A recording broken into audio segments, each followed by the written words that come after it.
Hi అండి, అందరికీ నమస్తే. Welcome to my channel. ఈ రోజుల్లో చాలామంది చిన్నవాళ్ళు పెద్దవాళ్ళు అన్న తేడా ఏమీ లేకుండా చాలామంది గ్యాస్ ప్రాబ్లంతో బాధపడుతూ ఉంటారండి.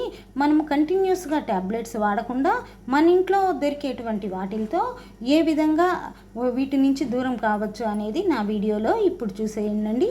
ఈ పౌడర్ని మనము మజ్జిగ లేదా వేడి నీళ్ళల్లో ఎలా అయినా తీసుకోవచ్చండి. కొంచెము అన్నంలో కూడా మొదటి ముద్దలో కూడా మనం తీసుకోవచ్చు. ఈ విధంగా మజ్జిగని పల్చగా చేసేసుకొని దాంట్లో ఇది పోసుకోవాలండి. ఈ పౌడర్ని వేసుకోవాలి.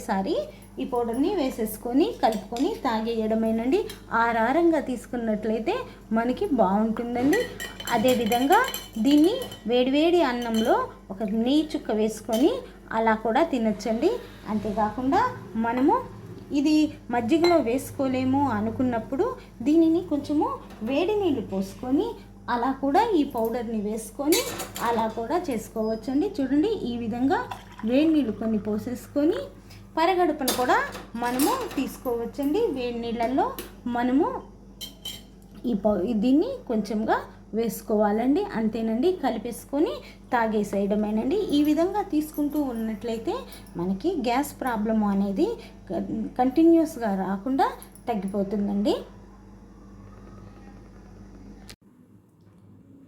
ఈ పొడి చేసుకోవడానికి మనము ముందుగా సోంపు, జీలకర్ర, వాము వీటిని శుభ్రం చేసుకొని సమాన కొలతల్లో తీసుకోవాలి. ఇప్పుడు మనము వీటన్నిటిని ఒకదాని తర్వాత ఒకటి వేసుకొని కమ్మగా వేయించుకోవాలి.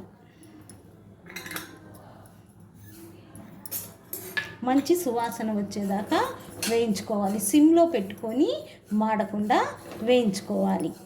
ఇది ఆరోగ్యానికి ఎంతో మంచిదండి. మనకి జీర్ణక్రియ ప్రాబ్లమ్స్ ఉన్నప్పుడు తగ్గిపోతుంది. చూడండి, ఇది వేగిపోయిందండి, చక్కగా వేగింది. ఇప్పుడు మనము స్టవ్ ఆఫ్ చేసుకోవచ్చు. వంటలు కొత్తగా చేసే వాళ్ళకి అది వేగిందో లేదో అని అర్థం కాకపోతే మనము దీన్ని ఒకసారి కొంచెం ఇలా తీసుకొని నోట్లో వేసుకున్నట్లయితే అది కరకరమంటుందండి. అప్పుడు మనకి ఏంటంటే అర్థము అది బాగా వేగినట్లు.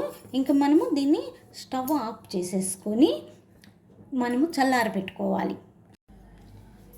చూడండి, ఇది బాగా చల్లారిపోయిందండి.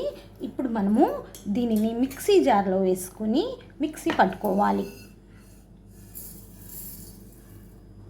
అలానే మిక్సీ పట్టుకునేటప్పుడు మనము కొంచెముగా